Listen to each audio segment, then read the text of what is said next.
Today as I write, it's the summer solstice and the sun is just setting on the longest day of the year. It's been quite a while since I've posted a YouTube video. With much gratitude, I've been busy settling into my full-time job the last few months, and though I haven't posted often, I've been keeping up with my creative practices during my off hours. Today I wanted to share with you one of my hobbies that keeps me creative, centered, and self-compassionate, and that is my Zentangle practice. For anyone who hasn't heard of the Zentangle method, it was created by Rick Roberts and Maria Thomas and incorporates values like gratitude, mindfulness, non-judgment, and relaxed focus into a technique of making pen strokes that form patterns and art that is non-representational. The focus is on the process and how you feel during that process, and the outcome is a byproduct. I've kept several journals of Zentangle artworks I've copied, most of which are designs from a fantastic certified Zentangle teacher named Mary Rose Feldman, who has given me permission to share them on this channel. If you would like to learn from her, she has many wonderful courses online, so I will link her website in the description of this video below. I discovered Zentangle during a time when I was freshly healing from a mental health crisis. A dear friend of mine, Nancy, recommended I attend one of Mary Rose's Zoom classes, and I'm so glad I did. At first, the idea of not being concerned with outcome was foreign to me. Years of intense music training hardwired my brain for performance, and while I'm so thankful for so many amazing and deeply beautiful experiences of honing a craft, I needed to learn how to enjoy creating for the sake of creating again. I needed to feel that joyful feeling I felt when I picked up my violin for the first time at 9 years old and heard music coming from it. But I had forgotten how to do that with the violin, so I needed something new to access my beginner's mind again. So little by little, day by day, I would follow along with Zentangle courses, and normally I would simply copy what the teacher, usually Mary Rose in my case, was demonstrating. It took the creative pressure of having to come up with my own designs off of me, and it reminded me of the value of responsible copying when it comes to priming creativity.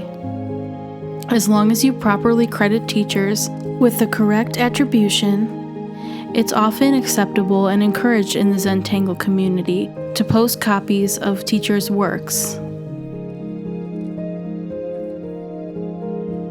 Zentangle has given me a helpful mindset for many of my artistic pursuits, and I want to expand on that, but I don't want it to sound like I believe Zentangle is only helpful as a primer for other art forms. It is very much its own art form, and I think what makes it so special to me is that, as I touched on earlier, it is largely the art form of process. Part of what helps make Zentangle focused on process is that the artist doesn't normally pre-plan the design. It's encouraged to let the ideas for the designs unfold moment by moment. It can be like watching your consciousness, with a relaxed attention, appear on paper. For me, it feels a bit like yoga, but with a pen, and it's a deeply meditative art form.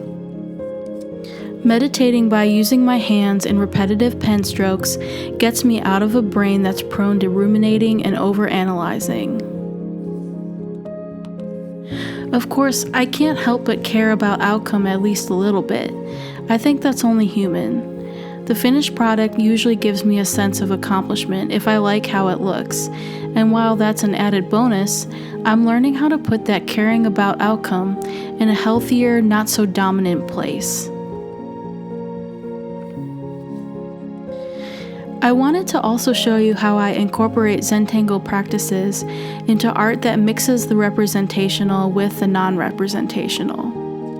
Days of creating patterns makes you recognize them more in the world around you. I recently saw a door with a pretty pattern on it and decided to draw and paint a piece of art with dandelions weaving through that pattern. I also have created some of my own Zentangle designs and deconstructed some of my own tangles, like this one that was inspired by the pattern in braids. I could go on and on about Zentangle, but I would love to hear from you. What crafts or practices keep you grounded and in the creative flow? Is it cooking or knitting or yoga, or maybe lifting weights or running?